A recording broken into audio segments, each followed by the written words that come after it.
Hi friends, welcome back to my channel. ఈ రోజు మనం ఓవెన్ లేకుండా సూపర్ హెల్దీ పిజ్జా బైట్స్ ని ఎలా ప్రిపేర్ చేసుకోవాలో చూసేద్దాం. బయట కొనుక్కునే పిజ్జాల కంటే ఇవి చాలా హెల్దీ అండ్ టేస్టీగా ఉంటాయండి. అండ్ ఈజీగా కూడా ప్రిపేర్ చేసుకోవచ్చు. అలాగే దీంట్లో మైదా, గోధుమ పిండి లాంటివి ఏమి యూజ్ చేయట్లే కాబట్టి పిల్లల నుంచి పెద్దవాళ్ళ వరకు అందరూ ఇష్టంగా తినేయొచ్చండి. ఇక లేట్ చేయకుండా రెసిపీ ప్రాసెస్ అయితే చూసేద్దాం. ముందుగా ఒక బౌల్లోకి తురుముకున్న పన్నీర్ని అయితే వేసుకోండి. ఇక్కడ నేను హోమ్ మేడ్ పన్నీర్ని అయితే యూజ్ చేస్తున్నానండి. కావాలంటే మీరు బయట దొరికే పన్నీర్నన్నా యూజ్ చేయొచ్చు. తర్వాత దీంట్లోకి 3 టేబుల్ స్పూన్ వరకు స్వీట్ కార్న్ ని వేసుకోండి. నెక్స్ట్ 2 టీ స్పూన్ వరకు క్యాప్సికమ్ ముక్కలు, అలాగే సేమ్ క్వాంటిటీలో టమాటాలని కూడా వేసుకోండి.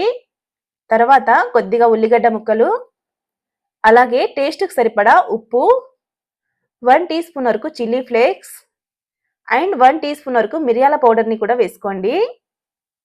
చివరిగా దీంట్లోకి 1 టీ స్పూన్ వరకు పిజ్జా సాస్ని వేసి అంతా ఒకసారి చేత్తో బాగా కలిసేలా కలుపుకోండి.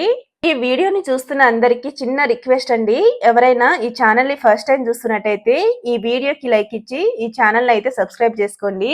ఇలా అంతా ఒకసారి బాగా కలుపుకున్నాక దీన్ని అయితే కాసేపు పక్కన పెట్టేద్దాం. నెక్స్ట్ ఒక మిక్సీ జార్ తీసుకొని అందులోకి 1 కప్ వరకు నానబెట్టుకున్న పెసరపప్పును అయితే వేసేసుకోండి. ఇక్కడ నేను ఈ పెసరపప్పుని ఒక 1 అవర్ వరకు అయితే నానబెట్టుకున్నాను. తర్వాత దీంట్లోకి 2 పచ్చిమిర్చి ముక్కల్ని వేసుకోండి. అలాగే ఒక చిన్న ముక్క అల్లం అండ్ టేస్ట్కి సరిపడా ఉప్పు అండ్ 2 టీ స్పూన్ వరకు నీళ్లను పోసి మొత్తం అంతా ఒకసారి బాగా గ్రైండ్ చేసుకోవాలండి. వీలైనంత మెత్తగా అయితే గ్రైండ్ చేసుకోండి. చూడండి, ఇక్కడ చూపించిన విధంగా ఇలా మెత్తగా గ్రైండ్ చేసుకున్నాక ఇందులోకి కొద్దిగా నీళ్ళని అయితే పోసుకోండి. అలాగే కొద్దిగా కొత్తిమీరను వేసి మొత్తం అంతా ఒకసారి బాగా కలుపుకోవాలండి. అంతా కలిసేలా మొత్తం అంతా ఒకసారి బాగా కలుపుకోండి. ఈ పిజ్జా బ్యాటర్ ని మనం నార్మల్ ఇడ్లీ బ్యాటర్ ని ఏ విధంగా కలుపుకుంటామో సేమ్ అదే విధంగా ఈ బ్యాటర్ ని కూడా అలానే కలుపుకోండి. ఇప్పుడు స్టవ్ పైన గుంత పొంగనాల ప్యాన్ ని పెట్టి అందులోకి కొద్దిగా ఆయిల్ అయితే వేసేసుకోండి. ఆయిల్ బాగా వేడయ్యాక దీంట్లోకి ఒక్కొక్క స్పూన్ వరకు మనం ముందుగా రెడీ చేసి పెట్టుకున్న పెసరపప్పు బ్యాటర్ని అయితే వేసుకోవాలి. ఇప్పుడు వీడియోలో చూపించిన విధంగా ఇలా స్పూన్తో పిండిని జరిపి ఒక బౌల్ షేప్లో అయితే చేసేసుకోండి.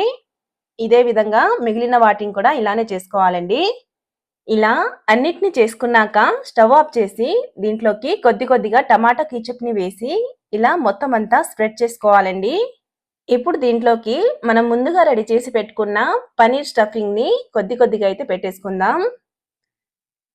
ఇలా పనీర్ స్టఫింగ్ ని పెట్టేసుకున్నాక పైనుంచి కొద్దిగా చీజ్ ని అయితే వేసేసుకోండి. అలాగే కొద్దిగా ఓరిగానో పౌడర్ ని కూడా జల్లుకోవాలి. చివరిగా పైనుంచి కొత్తిమీరతో గార్నిష్ చేసి స్టవ్ ఆన్ చేసుకోండి. స్టవ్ ఆన్ చేశాక పైనుంచి క్యాప్ తో కవర్ చేసి ఒక 3 నిమిషాల పాటు లో ఫ్లేమ్ లోనే కుక్ చేసుకోవాలండి.